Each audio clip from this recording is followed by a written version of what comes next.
Hi, my name is Barney Zick, and as we say back home, I'm Barney Zick from Houston, Texas, and I'm here to help you. The concept we're working on during this segment is hot seats. And hot seats are live and interactive, and without you there is no live and there is no interactive.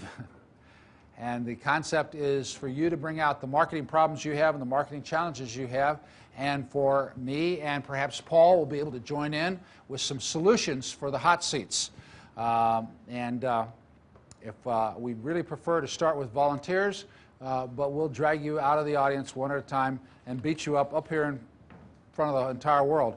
I want to know what your biggest marketing challenge is. What's the thing that maybe in the several hours of materials that we've covered that you go, wait a minute, I can't do that, or it can't be done in my field, or it's impossible for us to make a profit on that. And maybe you're right, but quite often I've found that a reframe will show people where the positives are rather than where the negatives are, and that's part of this process is a reframe. Okay? So do we have somebody here who wants to start out as our first volunteer for a little bit of a marketing makeover? Nick, you're good. Why don't you go on up there? Well, I got Glenn raised his hand, then we'll take John, and then we'll take Nick. Okay, so we got 3 volunteers. This is great. The microphone goes on. I'll give you the close to the ground chair. And you can look at the camera, not to me, and that way you won't get eye strain. Too intimidating, this one, to look up to. You're tall anyway. Okay. And your name is? I'm Glenn Anthony from Jackson, Mississippi. And tell us all about what you do. Primarily, I'm a real estate investor. Been doing about 5.5 years now. Buy houses, rehab them, and help people buy them. How do you find your houses? Through newspaper, word of mouth. Have a big, beautiful, bright yellow truck with the name of my company and what we do on the side, and business cards, yard signs. Okay. The newspapers, are you placing ads in the newspaper, or are you looking through the newspapers for ads? I have an ad that runs every day of the year.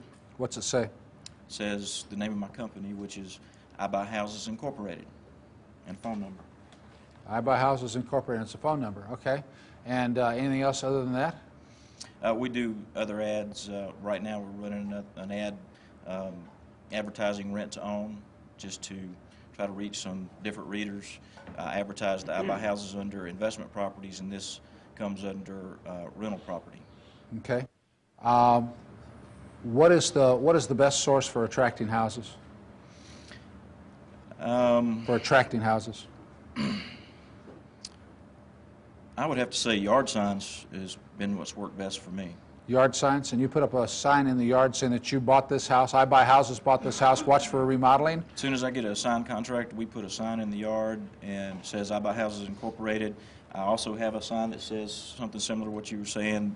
It says, look, watch us take this beat-up old house, turn it into a fantastic-looking house. This house or one like it can be yours, call. And that's the purpose of the yard sign, is to help get buyers for the properties you're fixing up. Correct. What is the best technique that you use for helping get people to sell you houses? As far as my negotiating? No. What marketing tool do you use that seems to attract more people than anybody else? The newspaper. The newspaper, running a consistent ad in the newspaper. Right. They know I'm in there every day. Okay.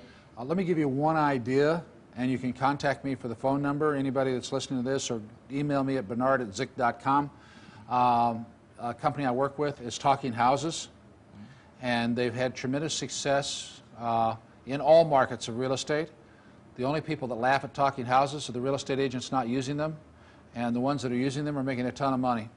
The Talking House is a transmitter that you put inside the house, you record a message on it, and then they give you a sign that you put outside that says if you turn your radio station to such and such channel, you can hear all about it. Mm-hmm. And so you can say, this is we're in the process of totally remodeling this 3-bedroom, 1.5-bath house. When we're done, it's going to have beautiful fawn brown carpet and white walls throughout, ready for your decorating touches, and we'll go with any furniture, blah, blah, blah, blah, blah, blah, blah. And it's a great concept. You can get them for around $100 to $200 per machine. They last forever. They're digital. You can get various linked messages on them. But the man who owns the company has been working with the J. Abraham concepts for some time, and he's got a lot of cute wrinkles. One of the things that you can have your pre-recorded message done by Bugs Bunny or Sylvester Stallone or many of the other people does intimidations in doing impressions. Thank you, impressionists. And you can use that very same introduction on all your signs. You just change the rest of the message. Another neat concept that we've come up with, and one you'll absolutely love, is, and I can't really take claim for it, I was so surprised how well it works, is you buy the machine, and then you go to a title company, you sell them advertising on the machine. So at the beginning, you introduce the house, you say this is brought to you by Land Title Company or Stewart Title Company, da-da-da-da, and they'll end up paying for your machine for you, so you end up getting the machines for free. I like that. Yeah, it's a great idea, it's a great concept, and it's novel, and it gives people, and especially what's good about it is if you had a house that you're rehabbing, you'd put a sign up saying, we just bought it, we know it's ugly, but forgive us, we haven't done anything. And next week you can say, we're in the process of doing this, we're doing that. With the machine, you just redo the tape every day when you come in to do work, and you say, today, for those of you driving by, we're doing drywall. I know the door's closed, but that's because it's a little chilly outside. Make sure and come on in. We'll be more than happy to show you this 3-bedroom, 1.5 bath house, so on and so forth. And every 2 or 3 days, you can change the message on there, and nothing else. The neighbors will keep tuning in to find out what's going on, and you'll be the talk of the neighborhood. But that's a fun idea for you to try. That's great. You say you've gotten most of your people to sell to you from newspapers. Is that correct? Correct. Have you tested any other ads besides the I Buy Houses Incorporated? I've done television as well. Okay, and how's that Television work? works real good. And one of the things I thought of listening to you today was, why did I stop doing television? Every time an ad hit the TV, we got 6-8 phone calls right then, and stopped doing it. And when I did, phones didn't ring as much. So. Yeah, one of the things we talked about earlier was if you got an ad campaign that's working, keep working it. We often get bored, we get tired, we get worn out of what we've already done over and over again, and we stop doing it, and it's still making us money. There's no reason to stop. Yeah. I mean, if you do $600 with ad and make $6,000 in profits, how many times do you need to do that? As many as you can, okay? And you can quite often buy remnant space. If you're wanting to run a TV ad and you don't want to pay the $300 for the slot, then you tell them, here's how much I'll pay, and whenever you have the time to put it on, stick it on.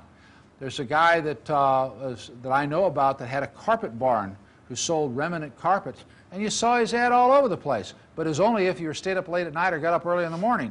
And every once in a while, he'd luck out in the middle of the afternoon, he'd have a good slot. And the reason is, they're sitting there in the station, they say, where's the ad for such and such? They said it's coming over by courier and ought to be here by 2. Hey, we got to put it into the program schedule by 1 or it doesn't air. Grab the red carpet barn, stick it in there. And here he'd get maybe a $500 or $700 slot for $150 because he wasn't paying more than $150. You can run it all you want, but just bill me $150 whenever you do it. Okay? Sounds now you good. can do the same thing in magazines.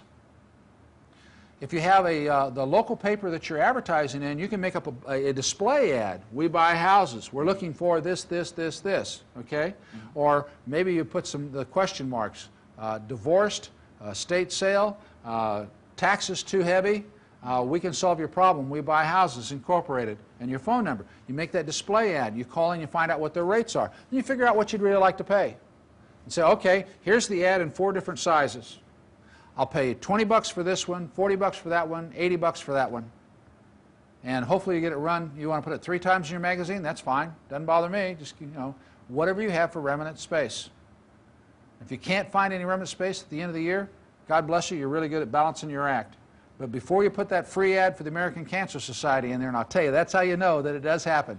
Because that's when the Cancer Society or the Chamber of Commerce has their little things dropped in there. They're not paying for that. They've got a stack of things. When we got the whole page together, we can't seem to fill out that last little thing. What do we stick in? They do the freebies. They can stick yours in, and you can get a $100 ad maybe in for $35, which gives you a much bigger presence at a much cheaper price, and you just budget so much for that sort of stuff. Attorney can do the same thing, by the way. Okay. So now on your selling your properties. Yes. Okay. You said the primary way of selling them is yard signs. Yard signs is probably the number 1. The truck parked out front is probably number 2. But newspaper, we do ads in the newspaper, But one of the problems we have is the people that we've been getting aren't qualifying. We'll get one good one out of 10 or 15 that we go through. And I realize sitting here listening to you that it's because that's who we're targeting. You know, we need to target a better customer. Right. Right. Have you tried running ads to find buyers? Yes. How's it work? Well, we've been targeting people that were actually looking for rental, and we tried to convert them to do a rent to own. Well, then you're getting the lower people trying to move them up. That's exactly right. So Okay, we're what you gonna need to change do is to come from the top down. What you advertise is, when I used to advertise my houses, I did a lot of lease option houses. I'm still doing them, but did lots of them in a period of time. I never ran a for rent ad. I only ran a for sale ad. If I run a for rent ad, I'm getting tenants who would kind of like to own a house. If I run a for sale ad, I get people who think they're going to buy a house, and I get a much higher quality of person. So I run the for sale ad, and I say, and I usually ended the ad with owner carried financing or lease option available to credit-worthy tenant. Now, if I say to credit-worthy tenant, then I will weed out 70% of the bottom of the pile. But the other 30%, I still have a chance I'm going to have to deal with them. Just a second. And then the concept of them calling on this, if they say, okay, they come by, I never tell them over the phone. They want to see them the property, because that way, one, I help qualify them that way. But when I show them to the property, we talk about owner carryback financing, I'm talking 20, 30% down. Because this is just a way of getting them to come over. Now, I will sell it for 20, 30% down. This is not bait and switch, but they don't have 20, 30%. Right. Then I say, okay, but you have a choice. For $5,000 down, you can own this $139,000 house. Which would you prefer? $50,000 down or $5,000, which would you prefer? And they'll say 5, and I say, fine, that's a different program. Then I have a chance to pitch the lease option. So move up your target. Paul, do you have something to add? Yeah, you create a database. And one of the things you ought to do then is the surveys that come in the room. Jim Smith, I like the house up on the north side, and I'm looking for it in this price range. Brandon, I want a house over on the east side, this price range. Now you get them. Now as you get a house, you can pull that out of your database. You say, over the last 4 or 5 months, I've had 5 people. Come up here? So that, I mean, I'm serious, because you know what, they're going to be watching on the front of the TV while you're talking. They're just going to be listening to a voice at the back of the room while we're staring here. So if you want to add that I was about finished, but then with your database, you then can market to those people, and you've now got 5 or 6 people that expressed an interest in a house that you just acquired. And maybe they bought a house, maybe they didn't, but it's certainly better than starting from scratch. Right. When you look at that idea, look at the cost efficiency of it, because sometimes it'll cost you between $600 to $2,000 to put a seminar on. So now that we got the great idea, how do we make it better? Well, one of the ideas is you say, now where can I put the seminar on for free? Junior colleges are quite often sponsoring courses. They'll actually pay you to present a course. So if you go to a junior college and you're going to say 3 ways that you can get your first home to live in, then you've got a much better shot at getting that approved by the junior college, and junior college will pay to put it on. There's also, in most communities, there's what they call the learning annex or leisure learning, or there's all kinds of names for it, and there's seminar companies in all the major metropolitan areas that put these seminars on for $39, $49, and you can do one on how you can own your first home, advantage, how to buy for nothing down or lease option your dream home, or something like that, and that's a way that you can get paid for putting the seminar on, and you still get leads the same way. If you want to look at lead generation, you can take some of the other lead generation tools, such as, we said, free report. 3 ways to get a property for. I have a special report, and anybody who gets my materials that wants to license using my special reports, let me know, and I'll let you license using them. You have to give my copyright on it, but if you want to give out a special report on exchanging, if you got the materials at the back of the room today, we'll be more than happy to give you the one on exchanging. We have one on owner-carried financing, and we have one on options. But if you want to use those in promoting your materials and such as that. But put together a special report that drives people to the conclusion that what you're offering is the best things to do. Then you can put as a tagline on all the ads that you do, call for our special report. Now, if you really want to get them to call easily, then you dedicate one line to having an answer machine on it, and you say, call for our pre-recorded message. On the pre-recorded message, you tell them 2 minutes worth. You say, if you'd like to have a 20-page special report, leave your name and address and phone number. Because more people will call for the pre-recorded message than ever will to call to order the report, because they don't really want to turn in their name. They'll call just to see. But you're so enticing in the 2 minutes that you now move them the next step up for them leaving the voicemail of who they are and how to contact them. Okay? We giving them enough help? Okay. You have any questions before we Do we have a couple hours? I got several other things I'd like help on. Yeah, okay. That's Super. great, thanks. Thanks, okay. And you were next, John? Sure. John sits down, he's still as tall as I am. Almost. I'd like to sell more product.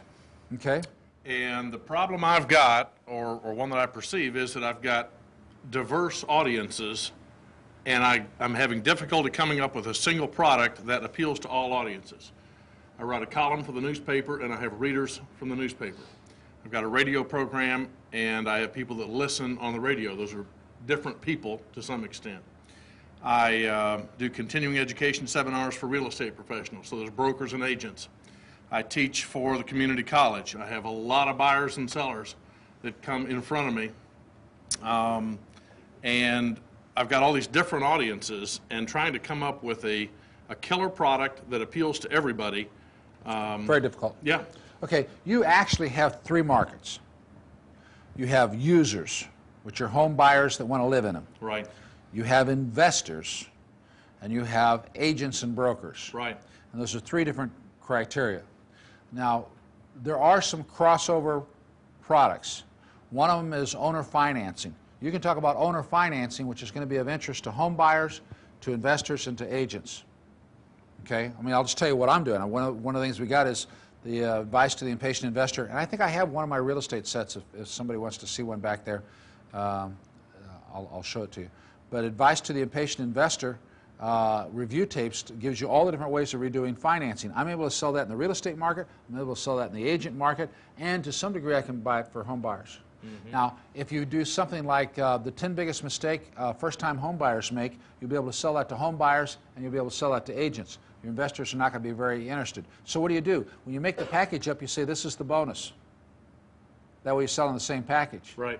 So if you got something that appeals to the three markets in there, you emphasize in the package, and the pricing on the package is based on the one that appeals to the market. The other things become the discounted things that you can get in the bonus.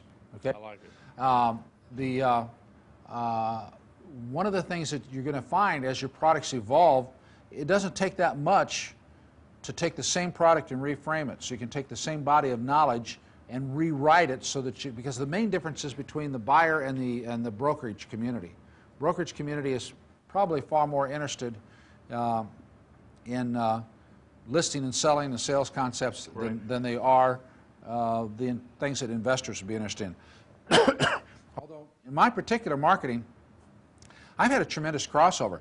I've done the state of Florida, and I've done real estate options, and I sell the same books and tapes for the real estate options for them. I can't do it now because we've added to the set and added to the set to where it's now $795, and it's a huge set, and it's hard to get them to write out that big of checks. But what I'll do when I go to the real estate market is I'll bring a cut down version of my options, and I'll sell it for $295. I'll sell the same basic material because I'm looking at a process, I'm looking at a technique that goes across how they're going to utilize it. And one of the things you need to do is to draw three columns on a piece of paper and write down home buyers, investors, and brokers, and then take the subject you want to go write and see how can I say talk about the same subject and frame it so all three would be interested in it. Financing is true, negotiating is true all the way across the board. How to attract more buyers will work for homeowners, will work for, because how to attract more buyers, how to market a property, how to market, I'll give you a title, how to market a property in 7 days in a 90-day market. Okay, good. Okay? I like it. That's a good title. My new special report. Your new special report. And that report would be good for all three because people have a house to sell before they buy. They're interested in that.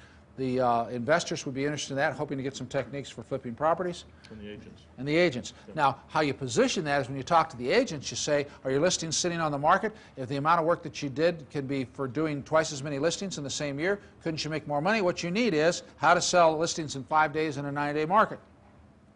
You know? But it doesn't say listings on the title when they pick it up. It says how to sell your house. Okay? Right. When you're talking to the home buyer, same thing, so on and so forth. Paul, would you like to step to the front of the room and add to our...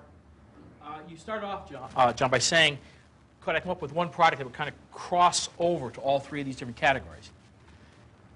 And rather than that, maybe what you might want to do is look at low-cost lead generators in the three categories, bring them into your system, and then see if you can't cross-sell them. So you bring the agent and broker in on something that's of interest to him. and you get a dialogue going, he becomes a customer, and so on and so forth. And then you say, in your conversations with them, do you do this sort of thing? And that's what, oh yeah, I get involved. Oh, I've got an option program. I've got this program. I've got a negotiation program. But nobody needs any more option programs. No, right. But the point is that you might want to look at that and test that, because you'll find, I think everybody has found is in sales, when you get a customer, they want to buy more from you. And it's easy to move them. You watch, I won't mention, but there's a famous seminar promoter that does annual conventions in Florida. And he's got these expensive boot camps and workshops. And they're far-flung as far as the topics. But once he gets them in, they want to try this, and then they should try that, and they want to try this. And you might want to try the same kind of approach. Right. Lead generation. And let's talk about production of products real quickly. It's a lot easier to produce products than most people think, because most people work at it harder than they need to. Your first product when it comes to audio probably should be a nicely edited live seminar, but you present the seminar, you make sure that you have very, very good seminar sound equipment, digital is best, and then you get a good editor. So as long as you're doing a good one-day live seminar, you got it in the can, then it's done. Let me give you one example. This might be of interest. I had a call from a guy who was telling people they ought to invest. Well, first I had a call from a major publishing company, and this is when the 1986 tax law changed. And they said, Barney, I was already writing for them. It was, I can't remember if it was Harcourt Brace Jovanovich or Phillips Publishing Company. I think it was Phillips. And they said, we want to be the first people out with what the tax law means, the new affecting real estate. And I said, what do you pay me? And they said, well, you got to do this anyway, so we're not going to pay you much. And I said, okay, what do you pay me? He said, well, we'll give you $500, and we want it in 10 days. And I said, ha ha, make it $1,500, and I'll have it for you in 10 days, but you don't have the exclusive on it, you have first right of publication. And they say, well, how do you want to do it? And I said, I'll tell you what, why don't you FedEx me a check for $1,500 and I'll get started on it because you will have caught my attention. And they said, okay, which told me I probably could have got $2,500. But anyway, but I did want to do the product anyway. So they FedExed me the check. The lady I was married to at the time had a CPA background. I said, don't you need to understand the tax law implications of the new 1986 Tax Law Act? And she said, yes. I said, I'll pay you $500 for writing up what the changes mean. And she says, you shouldn't do that for $500. It's too cheap. I said, they're paying me $1,500. I'm only going to give you $1,000 or $500. I said, I have $1,000 left because I'm going to have to rewrite what you write because it's going to be so dry nobody would read it. And number two, I got some time invested in this too. And she says, it's a deal. We worked all these things out business-wise. So she said, fine. She didn't ask for the $500 in advance, but she did get her check. So she wrote out a 24-page report. And it was very dry, but it's extremely accurate. And I started with, hey guys, here's what you need to know. And I fluffed that thing up till I guess she did 20, I made it 24. And just softened it with little transition assistance and so on and so forth. Shot it back to them. They were happy as a lark. They rearranged some of the things in there because they always have editors, and editors can't get money if they don't rearrange things, like lawyers. And while I was writing this, I get a call from one of the very well-known real estate speakers, a real estate guru who was selling, you know, the concept, you too can live in Hawaii like me if you. And this guy had zero tax knowledge and practically less than that business knowledge. And I'd written several things for him already. I've written for Dave Del Dello, Charles Givens, Bob Allen. I've written 2 or 3 courses for all those people and for many of the others. And he said, I need a tax course because if I go on TV and sell my course, the tax law has changed. I got to say, and as a bonus, a special tax course. And I said, well, I can do a special report for you. Already got it. And he said, how long will it take? I said, well, if I work day and night, I can probably have it done in 3 days because I had 3 more days left before I had to do the other one. And he said, how much? And I said, $1,500. He says, I got to have a tape. And I said, 1 or 2. He said, 1 will do. I said, good, it's $2,500. You get the tape master. And I want, if you sell more than 1,000 of them before you integrate it into your materials, as I know you're going to do, I want a bonus of this, that, and the other thing. He said, fine. I said, why don't you FedEx me a check and just a discussion of our conversation of $2,500, and I'll have it to you in 4 days. Well, I called the people back and I said, when's your publishing date? And they said, we're going to the press the day we get it. We're going to do 1 or 2 hours of editing. They said, by the way, we're going to move a bunch of paragraphs around. I thought, great, because that way I don't have to change this one. So I stuck it in an envelope. Went down to a studio and read the thing into the tape. You know, wasn't the most exciting tape I ever did, but it's on tax law. What do you expect? And sent the master to him, and he was totally happy. Then I called his office and I said, how many of these things are you printing? and his secretary says, we're printing 1,000 of them. I thought, that's good, that's kosher. I appreciate that. We're printing 1,000 of them, of the booklet, and we're doing about 300 of the tapes until we see how many we need. And I said, great. I said, would you ask your boss if he'd mind if I had mine printed at the same print shop? So she went around the corner. He says, no, whatever you want to do is fine. And he was a nice guy like that. I said, fine. Would you call the print shop and tell them that it's okay that I wrote it, even though he put his name on it, that I could get some more copies printed? He said, fine. So they called, and my name was on it, and his name was not actually on the thing that was going to be printed. And they said, well, the price is this. I said, no. I don't want to start over again. I want the end of the print run price. Right. So you've got 1,000 of them you're printing, and you're charging them a couple $1,000. How much to run 1,000 more? Well, he's paying like $3,000 to print the first 1,000, and I got the next 1,000 for like $1,200 more. So I took $1,200 out of the money I had so far, which is $3,500, and I printed that many extras, okay? And I already had the master for the tape. I made those up. So the very next seminar I had to present was in San Francisco, and it was on tax law aspects, and I booked the course before they changed the law. So we announced that the new tax law was going to be introduced there. It was a one-day course, and part of it was going to be the new tax law, and they had a room for 150 people. They had to get a room for 400 people. We had 800 people come through the course. And sold a few books and tapes. And then I got a call from Century 21. And Century 21 says, how'd you get a tax course done in 30 days? And I said, I'm fast. And they said, Haskins and Sells tells us it's going to take 6 months. I said, would you like to sell some of mine in the meantime? They said, well, we need 2,500 of them. And I said, well, you can probably print cheaper than I can print them. Why don't I just give you a licensing right? And I said, for an extra $3,000, you can have the exclusive for any real estate franchise. I won't sell it to any other real estate franchises. And now you got the ticket. And I can't remember what they gave me, it was something like $10,000, $15,000.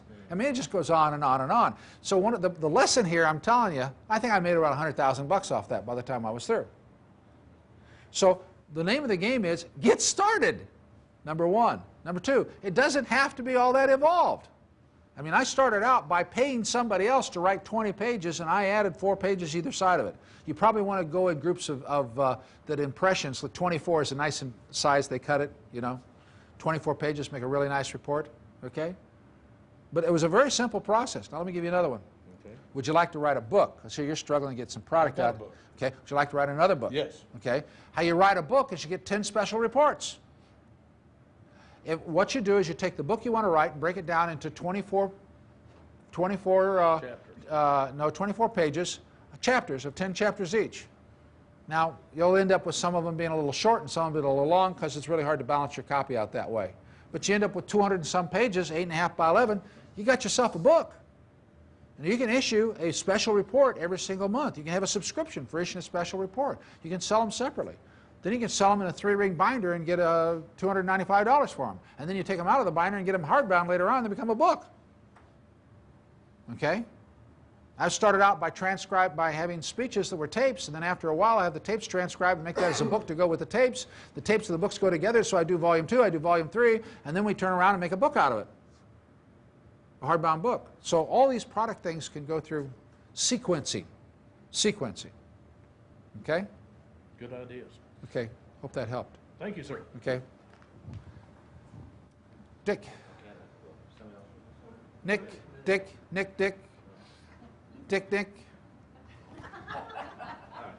I was working with a guy named Zach yesterday. Zick. Again, as of course you know, my name is Dick Dessage, and I'm president of Mid-Ohio Securities.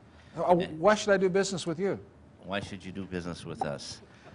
We're one of the best companies in the United States that deal in self-directed IRAs that allow you really to self-direct your investments in real estate, mortgages, and non-traditional investments, such as discounted notes and structured settlements and leasing equipment, that type of thing.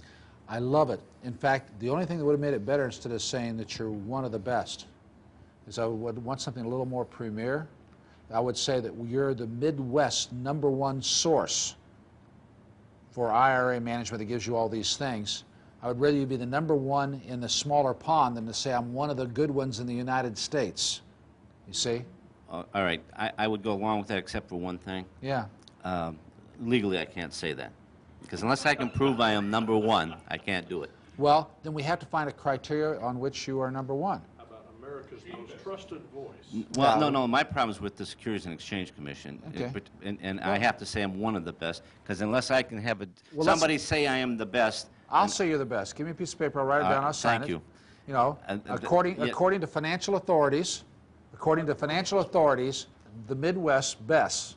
Okay, and Paul and I will say it, we're financial authorities. Okay? Come on up to the front, Paul, if you'd like to share something with us. See, let me explain something about these cameras. Well, he said get halfway down and you can shoot me in the side. That's okay. And then I can go back and get your tape so I can pack your stuff up. So that's okay, no. good. How about the only self-directed IRA company that truly lets you self-direct your IRA? Or That's- something like that, playing with that. Because your self-direction is one of the keys to what you do. You allow more flexibility probably than any other company in the country as far as direction. Well, if you really want to get attention, the IRA company that lets you break all the rules. No. They'll let you bypass the IRS and those kind of things, Barney. Yeah, yeah. we could really work on that one. Yeah. All right, I appreciate that. And the other thing, I have two other things I wanted to talk about. One was, what could I give for referrals, or how we can accomplish that with our existing customer base, where it's diverse in that there's individuals and there's also groups of people who, I mean, one person, a center of influence, could give me 10 or 15 accounts. Okay. I'll talk about referrals, and I'm going to rush on that. Don't worry about it. Let's talk about referrals. One of the things to realize when it comes to referrals is for many referrals, you don't have to pay anything. All you have to do is A, ask for it, and B, make it easy. There's an awful lot of people. I have not been as active as I'd like to be in what I've done with my IRA. I've had other things to be tending with. But the service I've got has been fine. You're a nice guy, and you can do what you say you can do. So I've actually given you probably 10, 12 referrals. It's been very hard for me to give you a referral because I got to go get my daytime right, remember the name, look it up, and give it to somebody. Okay? I'm not saying that if I had your business cards to hand out that I would have carried them with me at all times, but I might have tossed a few in now and then. Okay? But I would give referrals to his company just because I've had good service from his company and I'm satisfied with what they do. And I have people that say, well, how do I do that? Because I preach and teach what he says. I'm a big believer in buying notes within your IRA because you get these tremendous yields and you don't have to pay tax on them for quite some period of time. So, for the casual referral like that, I don't need anything. Okay. Now, I'm wondering how many other people are out there that would know, but you've never asked me for a referral. You've never once called up and say, Barney, since you're a speaker out there talking to, you know, thousands of people per year, would you mind referring people to me if they had an interest in having a self-directed IRA? He's never asked that. So number one, you got to ask. Number two, make it easy. I would say there's probably a lot of people who would be interested in referring to you, but they don't know what to say or what to do. So if you send them out some postcards or something like that, you don't have to send very many, but 4 or 5, where you stated this USP, you know, that experts in the field of, you can say that without saying number one, experts in the field of self-directed IRAs, allowing you to, whatever, so on and so forth, and with a little cover letter it says, you're a major person in the real estate industry and your name is very recognizable among the same circle of people that I'm trying to reach, namely investors that want to grow their wealth as quickly as possible in a safe and advantageous manner.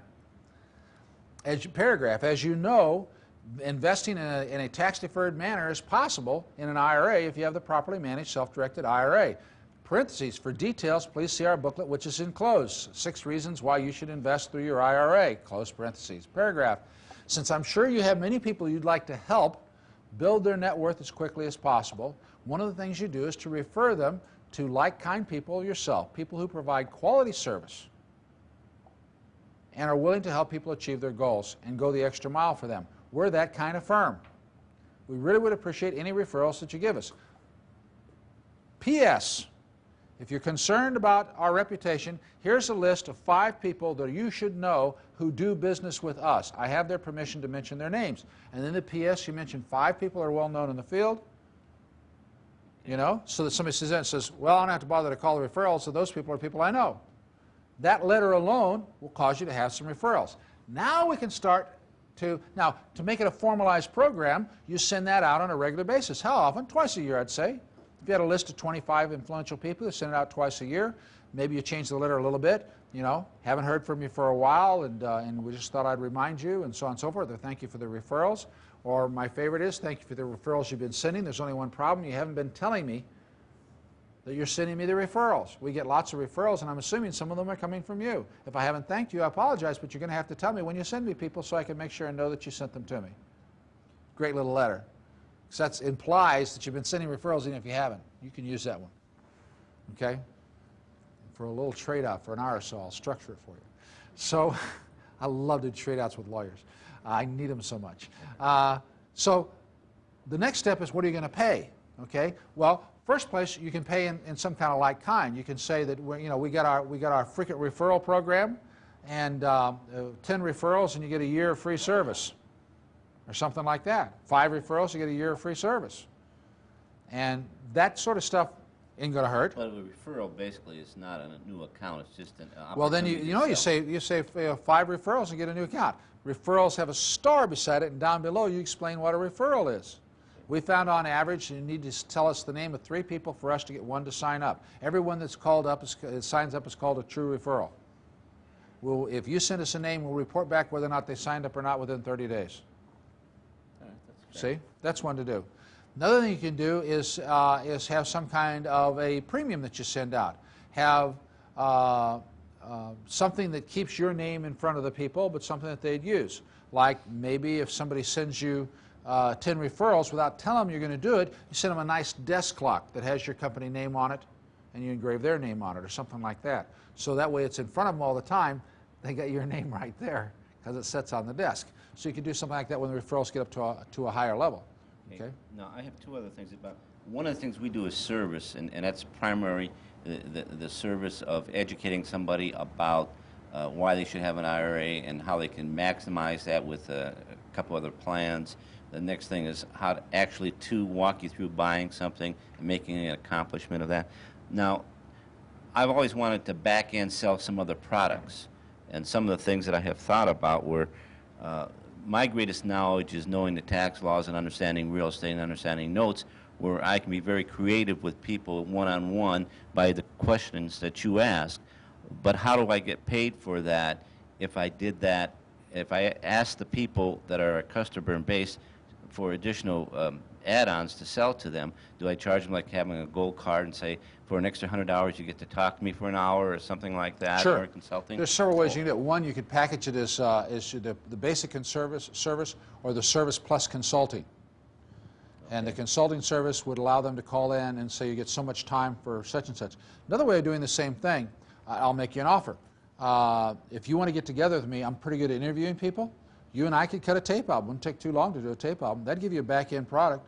All the questions you ever wanted to have answered about investing in your IRA.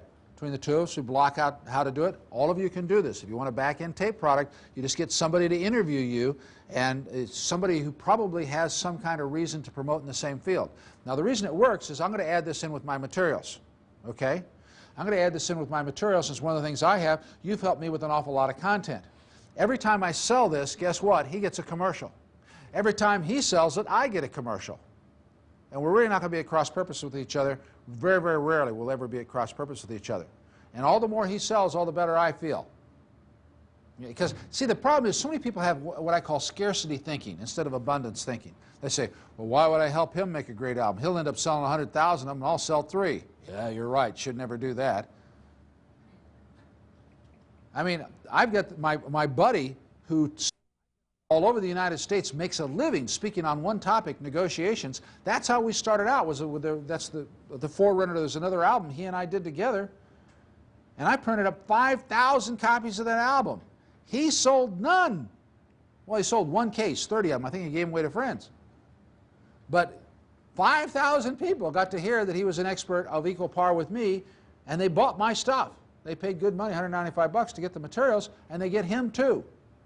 So he now has a tremendous reference point because he's running into people who say, oh yeah, I got your stuff through Barney Zick. You guys are good. You guys are good. This does not hurt him any more than the Man in the Moon. I was rather disappointed he only sold 1 case, but Thank you.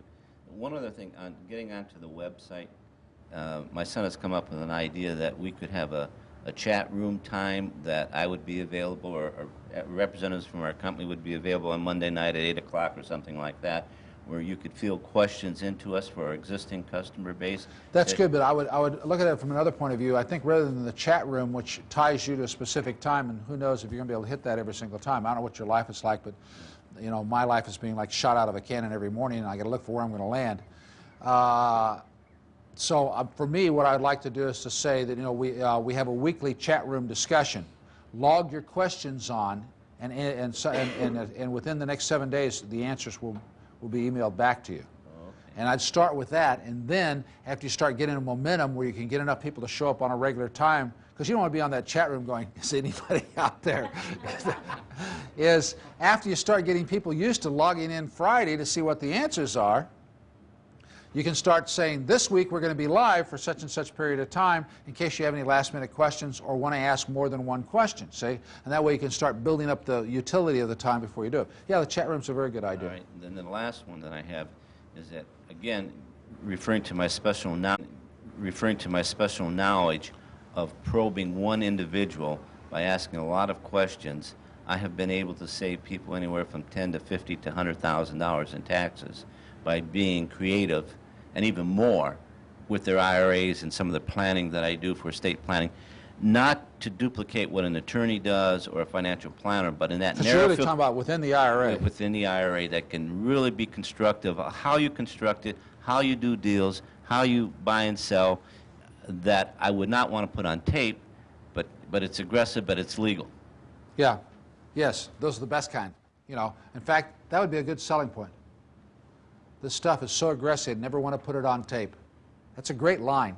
It's a great line to use in your ad copy. This stuff is so aggressive, I'd never want to put it on tape. Now, don't get me wrong. Everything I say and everything I do is legal. I work within the constraints of the SEC, the IRS, and everything else. But there's always creativity, and creativity is allowed. The reason I don't want to put it on tape is that my solutions are so fine-tuned to each and every individual that they might not be applicable in the general case.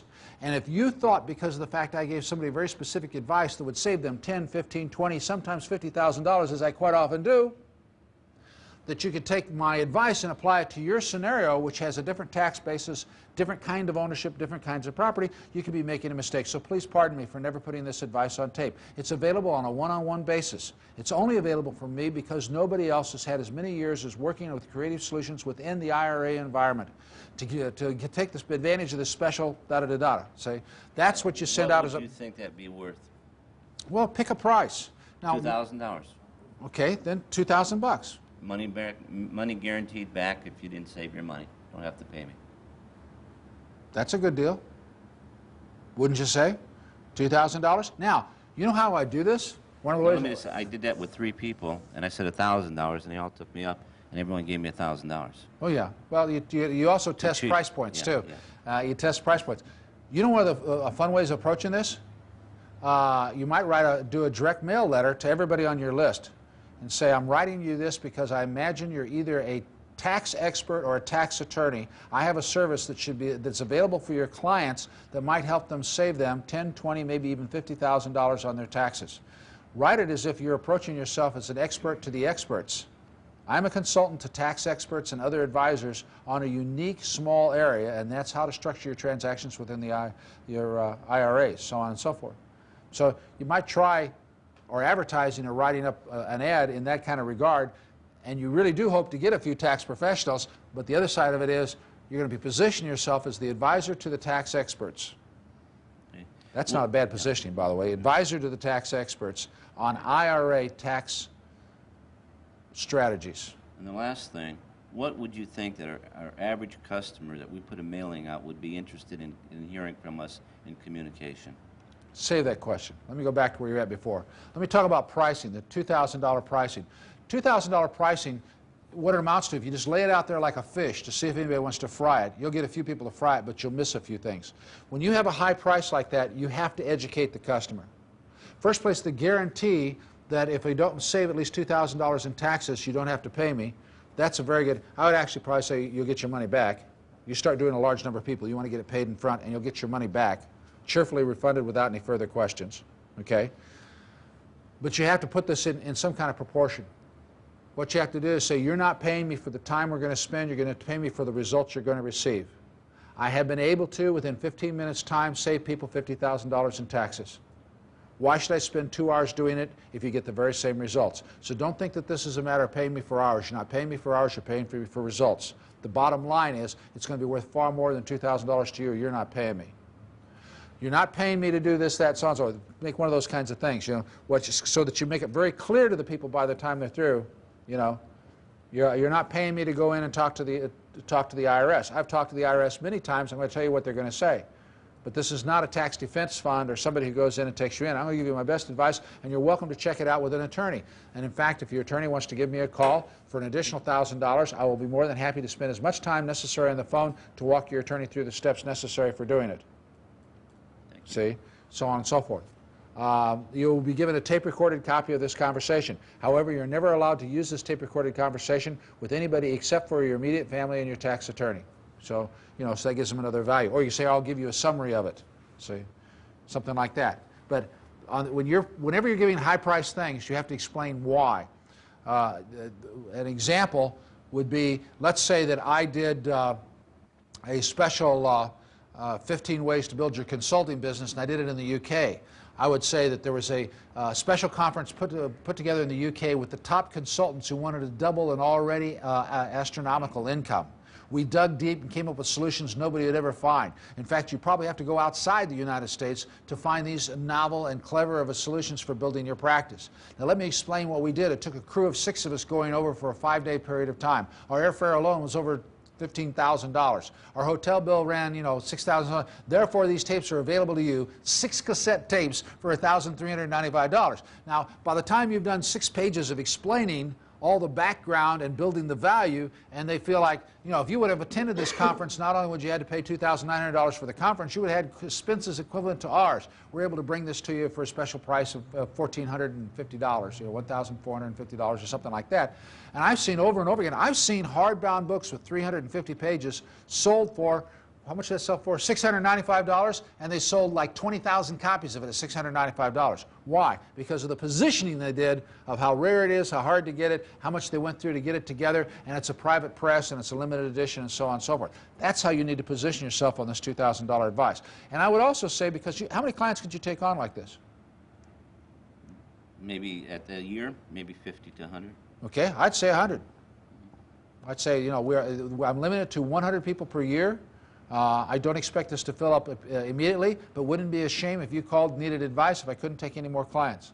I'm doing this because I have a balanced life. There are other things I want to do in my life, and I want to make sure that I'm excited and enthusiastic about working with you, and if I take on more than 100 people in a year's time, I'll get bored with doing this.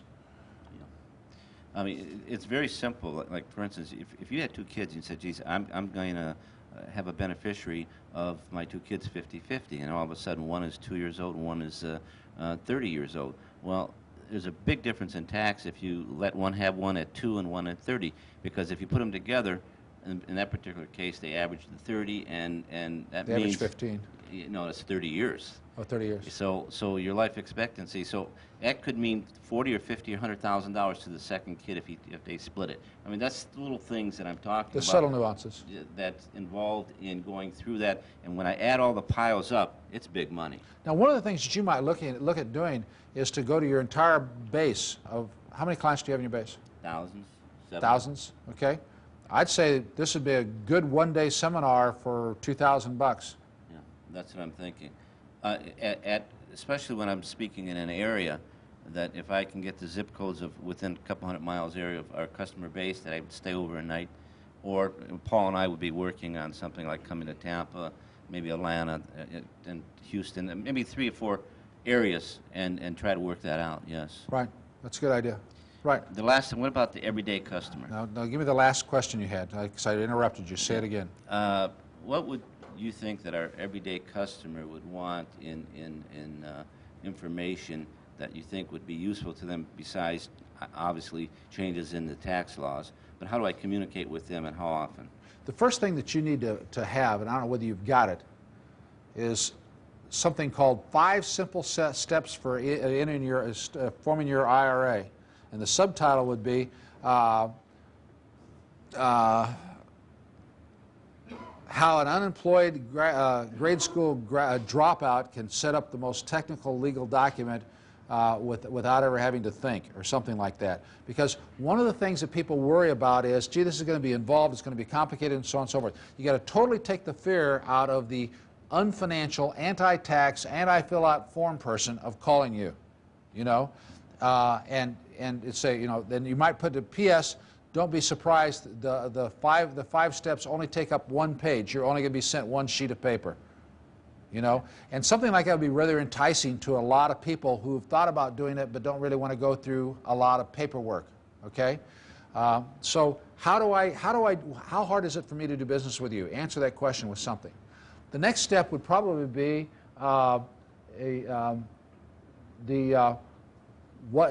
answer the question: what can I buy? What can I buy and why? You know, these could be all those special reports.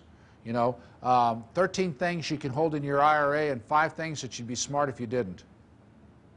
You know, the next thing that I want logically probably would be something on how to maximize gift giving or something like that, or maximize return. So just break down all the questions that you're going to get when you start doing your email thing into categories, and then use each one of these categories to do a special report on these things. Now, you know who the best person to ask this of? It's your clients. Yeah, yes. Your clients. You know what I do? I would send a postcard to 200 clients, and I would say that I'm going to do a special focus group. I would normally charge $500 for a conference call like this, but I intend to get as much information out of you as I'm willing to give to you. Here are the 3 things that I'm going to cover in our 1-hour conference call. I'm going to tell you this, I'm going to tell you that, I'm going to tell you this 3rd thing. Here's how much money you're going to save with these 3 things. While I have you on the conference call, here's what I want from you. I want you to come with one area of, if I was to write a special report, what would that title be? What area do you think that we need to have the most information out on to help people? I got to find out what your hot buttons are. Number 2, I want to find out from you, do you have an interesting story about using this, of why you chose us, what made us special, what made us unique? And number 3, I'm going to ask you to start a referral program that if you know of anybody who's interested in services of the high quality we provide, I'm going to tell you how to easily get them to contact us so that we can do more business. If this sounds like a fair trade to you, call me at 8 o'clock Midwestern time, 10 o'clock Midwestern time, at 800 such and such. I'd appreciate it if you'd call this number in advance so we can figure out how many people are going to be on the call so we can help the phone company. You end up with 10, 12 people on the call. They don't know how many postcards you sent out. You end up with 10, 12 people on the call. Tape that thing. You give them the great information. They will give you all the information you need to go ahead and do it's a great way of doing market research. I'm on a conference call on Monday where I get paid for doing these things all the time. They're fun to do. Tony Robbins was on it last month. The coach for Michael Jordan is on it this month. And what they do is they have a main speaker, which is some celebrity they got to pay 25 grand to, and then somebody that does some mentor moments or something like that, 15 minutes of introduction, while they get the 2,000 people to log on to the conference call at $200 per head. Isn't that neat? So this conference call thing, what I'm telling you, is becoming a very, very big marketing tool. People don't want to get in their car and drive downtown, and they're flying a plane, especially for 1 hour. But if they can get 1 hour of really in-depth information from somebody who's a known expert in the field through something as simple as a conference call, they're quite willing to pay for that. You have the right mail list, and the one that the people I'm working with use, thousands of people. They're charging $195. They expect approximately 2,000 people, hopefully. We may miss. What if there's only 500? Aw, shucks. We can cover the long-distance bill on it. Okay? And they're bringing in experts like Tony Robbins and the coach for the... Phil Jackson. And Norman Schwarzkopf, I think is what we're going to do next month. Okay? Leadership Secrets. Okay? So those conference call things can be a great way of getting information and also of selling your services. So you could do that as a step up. You could do the conference calls for a while, and on the conference call at the end have a tagline. Say, if you wanted me to talk about your, do a conference call where you talk rather than you answer questions, and you say, well, I have a $2,000 flat fee for solving problems. It takes anywhere from 15 minutes to 6 or 7 hours. Make sure and call us and arrange time. Ask for Sylvia. She's booking my time. I can only take 3 of them this week. So you can start building the conference calls and then use this as the back end. Thank you. Okay, good. Nickelodeon? Hey, it's tough. I got a purple dinosaur haunting me. Well, I've got 3 businesses.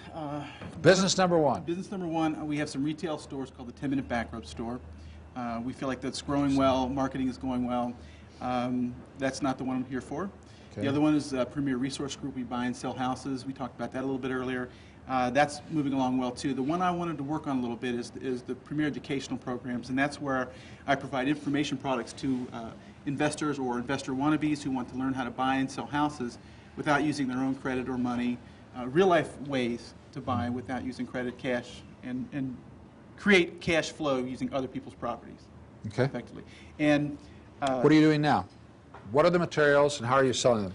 okay, well, I've had some success selling seminars in the past regarding this type of system in conjunction with it's land contracts. Is what I want to teach specifically because that seems to be a little bit kind of a gap in anyone teaching that around here. Yes. And when I coordinated it with lease purchase, I was basically selling a control without ownership seminars and did really well with that. But that was also when I was a trustee of RIA. Now I've noticed that since I'm not a trustee of RIA at this point, but I've got a product that's as obvious, the market's telling me it's hot. I'm selling very high percentages of groups that I speak in front of, but I can't always get in front of the groups I need to, and I'm trying to sell seminar seats at this point right now. Okay. What I'm trying to do is fill seminar seats, and my strategy is this, and it's been well received so far, but I haven't got enough people to step 2 yet. Step 1 is actually I set up a plan. I'm trying to sell $500 worth of information products to 200 people. That's my goal. And the way I wanted to do that was with a lower priced introduction, a higher priced seminar, and then a smaller price back end. That way it only takes 2 sales to get 80% of what I was looking for out of each person. Now what I did was created a seminar manual which has a perceived value of $247. We talked about this a little bit earlier. I told them I'll sell it to them for $97 down payment, and you don't have to pay me anything else until you do your first deal. When you do, send me the rest. I trust you to send me the rest. And what I did was on the tail of that, I was offering a seminar to train them on how to use it. Not just teach them about it, but get down there, roll up my sleeves, and walk them through the objections they'll get, how to work the numbers on the calculator to set everything up, where to find people, how to sell it, and the whole works. And they could even deduct the cost of the workbook they paid so far from the seminar. So by the time they're out How of much the was the seminar? it's $397. Okay. So I get $97, $397, and then I'll try to sell them the tapes of the seminar for another $97. But since they're getting the $97 they paid up front It's good off, pricing. by the time they take the $97 off in the beginning, it's $97, $297, and $97, which comes to the same. what I'm Okay. looking for. Now, you're doing these as publicly offered seminars. Were you the sponsor? Yes, and what I'm coming across is that I think my challenge here is credibility with the audience because there's a lot of new investors in Cincinnati, and I'm putting these materials in front of them, and they don't have enough trust in my credentials, I guess. You don't need credentials. You need testimonials. The credentials will not get you anywhere compared to testimonials. Okay. I mean, you can tell them that you got a PhD in real estate. It's not going to be near as powerful as having what you really want is you want somebody who worked on the railroad, who got your materials and made as much money from investing as he made in working for the railroad. Well, I wouldn't say the railroad pays real well. You're never home, but it pays real well. Somebody who was a sanitation worker or something like that, and you want a couple of testimonials like that, will do far more for you, and you put that in with your letter. Well, what's odd is that when my very first one, I had no testimonials because I hadn't done one before, and sold 30 seats at $500 a piece in a few days. And sold 22 of those people again on a second seminar 2 months later at $700 a piece, and they loved it. And I got some good response from them. So you changed everything. Well, no, I went back and tried to do the same thing again, but it didn't work the second Okay. time because no one knew who I was, all the new people. If someone had been to it, they've Oh, invested. you were selling to a referred base. You were selling to a group of people which you were an officer of the group. Right. So therefore you were known. Well, number one, don't drop your officership.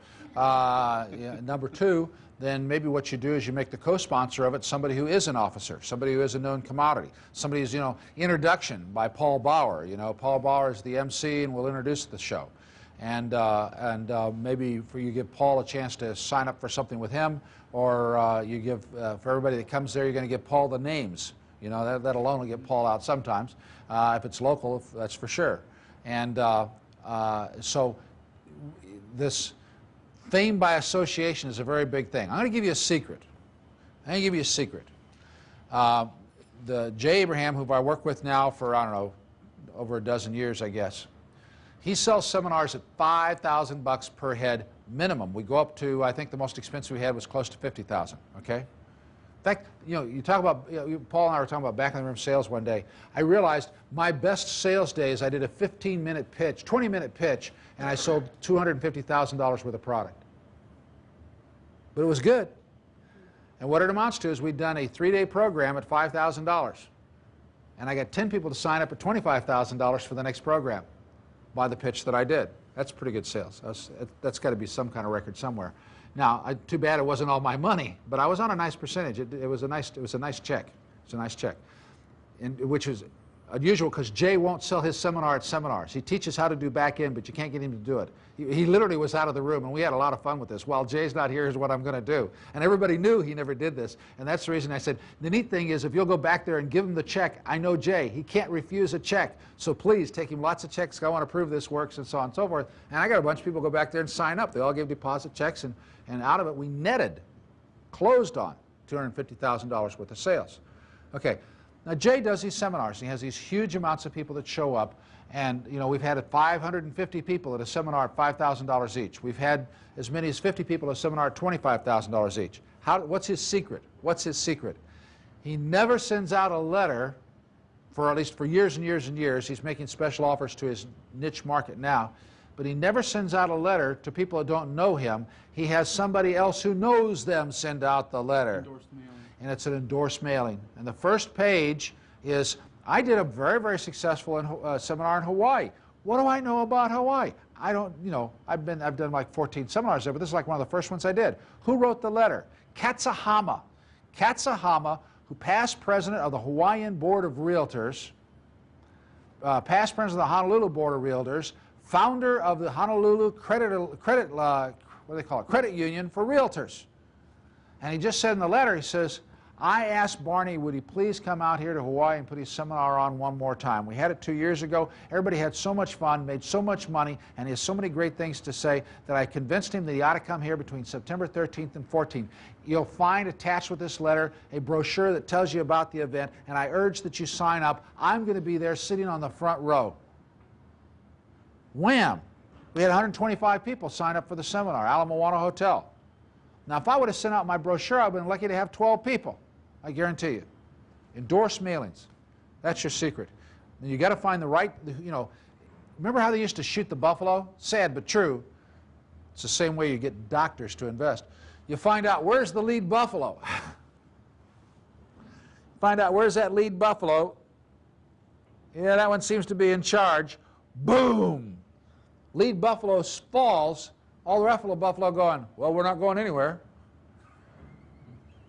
Literally, that's how they did it. That's how they did it. The buffalo hunters, the reason they were able to kill 200 or 300 buffalo at a time. They find that lead buffalo, they get him between the eyes. The rest of the buffaloes go, we're not going anywhere. We got to have an election before we go anywhere.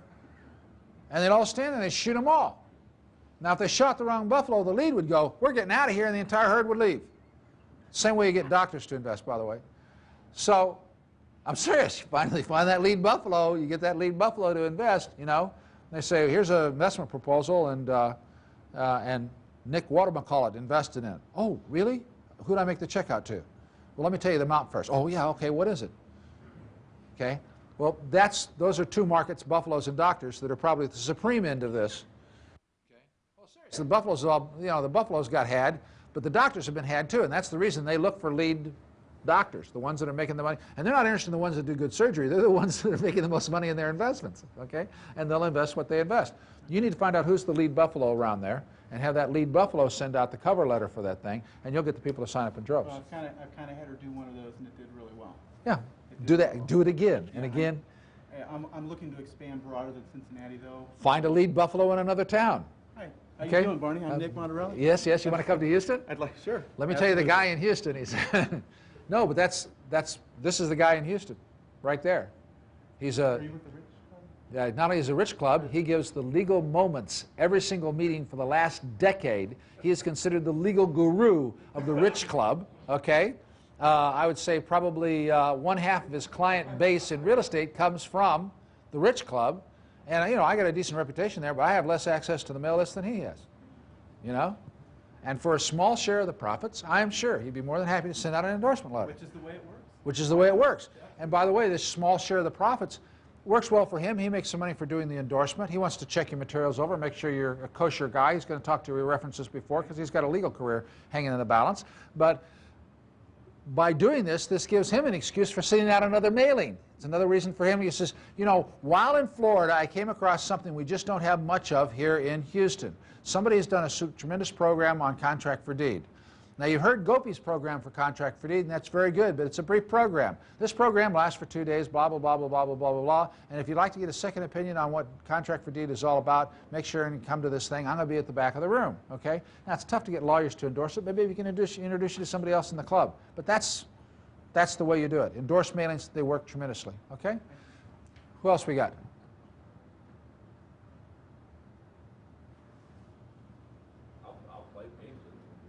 Well, this hopefully will benefit you. Well, I want to take a little different stint on a personal one. That's fine. I'm Chuck Bird. I'm from Orlando, and I'm president currently of Central Florida Realty Investors. And I think many of the people in here are involved in real estate associations in their communities. We want to try and do a job or better job of marketing the real estate associations, attracting investors. Our primary source over the years has been seminars that other seminar givers and promoters have put on, and the minimal marketing efforts that we've done. So we're looking for new sources for One of the best promotions you ever had, and this is like 15 years ago, you brought a guy named Barney Zick in, which you haven't done for 15 years. He was young looking then. That's true, but he was fat. You brought a guy named you brought a guy named Barney Zick in, and here's what the program was. The seminar was a $295 seminar available to you for $145, and you got your dues for free if you paid for the seminar. How could you lose? And they did it in January, and we did it on paper. I did the subject of paper, and I think we had 160 people at that seminar, if I remember correctly. We were busting at the seams. And everybody, what it amounts to is they all thought, I'm going to have to pay my dues sometime during the year because eventually I'm going to want to show up for a meeting. This is a normally $249, $295 seminar. If I pay $195, my normal seminar, my normal dues for the year is $95. That's like getting this for $40, or you give it absolutely for free if you sign up for your dues. So that's one kind of promotion. Second thing that you ought to do is, who do you have in charge of public relations for your club? Well, we've just got one of the members. We don't have a public relations person per se. I probably do as much of as anybody just because I have a little more expertise in it. And what do you do when it comes to public relations? I'm not sure I understand exactly. Okay, do you have a goal of making sure that you're in the newspaper X number of times, that you're in the Houston, or Houston has them, so I'd say it'd be Orlando Business Journal, yes, probably the same thing, that you're in the Orlando Business Journal so many times per year, that you write articles for the Chamber of Commerce, that you write articles for the Better Business Bureau, that you write articles for, see, you need to get a system set up that we're going to get so many insertions in so many places and so on and so forth. And, you know, you might be able to, find a PR person that is good but hasn't built a reputation, where you say, we're going to pay you, we normally have, we have 150 members, we lose 50 every year, and we get in 65 more, okay? Those are our numbers. I will give you X number of dollars per head for every new member we get over 65 during the next year. Okay. And have somebody do it on... We're currently doing that. We have a very good working relationship with the Sentinel. We're in there every month as far as our meeting announcements, our special events. We'll be in there in several places under meetings and the Business Journal. We'll be in there numerous places, and we do get a few guests. We probably average 5 to 10 people per meeting or per event that come off that, but it's still, many times it's in rather innocuous places in the newspaper. And the other thing is, per my conversations with Paul, I'm trying to, the first idea that you and I talked about, we've done that, and we've used special reports very effectively. Ernie worked with us last year. We had a very good event that went well. He profited from it. We did too. So some of the tried and true techniques, what I'm looking for is some I'll give you ideas. one unusual one. Okay. Okay. Look for a fire. Okay. On TV. Okay. You put a couple of members and make them on the fire report. And here's the deal. You watch some poor person's house burn. I notice more poor people's houses burn than rich people's houses. We always got poor people's houses on. Have you noticed that in the news? I don't know whether they don't fire extinguishers or they don't have a place to sit in when they smoke a cigarette except for bed. I don't know what the deal is. But anyway, poor people's houses seem to burn, okay? And what you do is you do a Habitat for Humanity deal. You call in, here's the deal. Of course, you do it totally out of the niceness of your own. What we're willing to do is we're willing to come down there and help them rehab that house if it can be rehabbed, so on and so forth. And you call and you talk to the reporter. Now, you know when you take action on this, and maybe you could line it up in advance. You get a hardware store that's willing to donate this, you get so on and so forth, so more than you get good PR. Okay? A lumber yard, a hardware store, the electrical union, and so on and so forth. You say, hey, would you be willing to help restore one house this year? We're going to put the project together, and here's how much we need as a commitment. Get that all set up. That'd be a big PR blast. Okay? What are you doing as far as direct mail programs? See, are you mailing your old expired members? Occasionally. Well, you ought to get together one program to mail to your expired members. Some kind of a special offer to get them back, so on and so forth. Maybe what you ought to have is have a party, old members party. You know, if one of the reasons you haven't come by is because you didn't see a lot of the old faces when you stopped by once, we're going to solve that problem. We have old members party. Anybody who's been a member longer than 3 years, we're going to have a big party down at the picnic area, so on and so forth. You know, a lot of activities like that tend to generate some interest.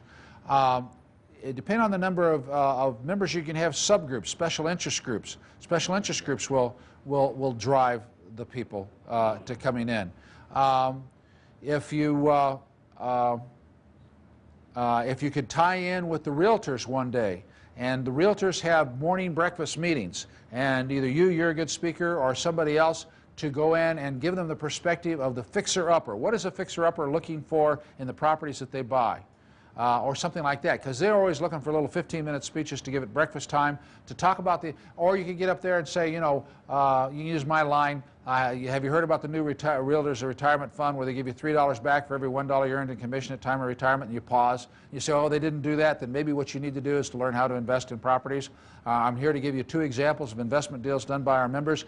The realtors earn commissions on each one of those investment deals, so you should listen from that point of view. And secondly, if you're thinking about being an investor yourself, I'd like you to come down and come to our meeting and get to know the people. If you don't want to invest, there's also a lot of people down there that want to buy and sell properties, and you'll make some very good business contacts. And go around in Houston, I think there's like 6 different groups that have breakfast meetings, Northeast, Northwest, Central, so on and so forth, and get a speech and go around and hit them all with that, okay?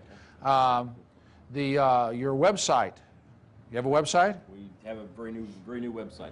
We're online, but we're still in our infancy with it. Start getting all your members to put their properties up on the website. That's going to create a lot of interest. That we're doing. Currently, we have that open to anybody that wants to put their properties on there, but that's fine. Just to try and generate activity. Generate what you need to do. And then start putting success stories on there, and give a prize. Have a contest for the person that puts in the best success story that gets entered on our website. There's going to be some kind of prize. Give them a free course, give them whatever, something like that. And then you encourage people. You always put new success stories on those. Those success stories end up being case studies on how to.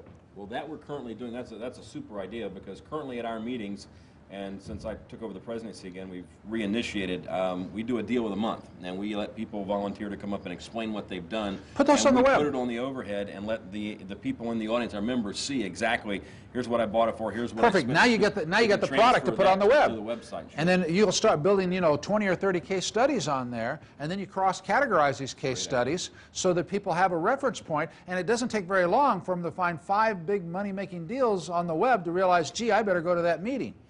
And you tell them in there, this is the best of all the ideas that were presented there. Make sure and come to the meeting. You're going to hit 5 more ideas for every one that you see here on the web. Great idea. Okay?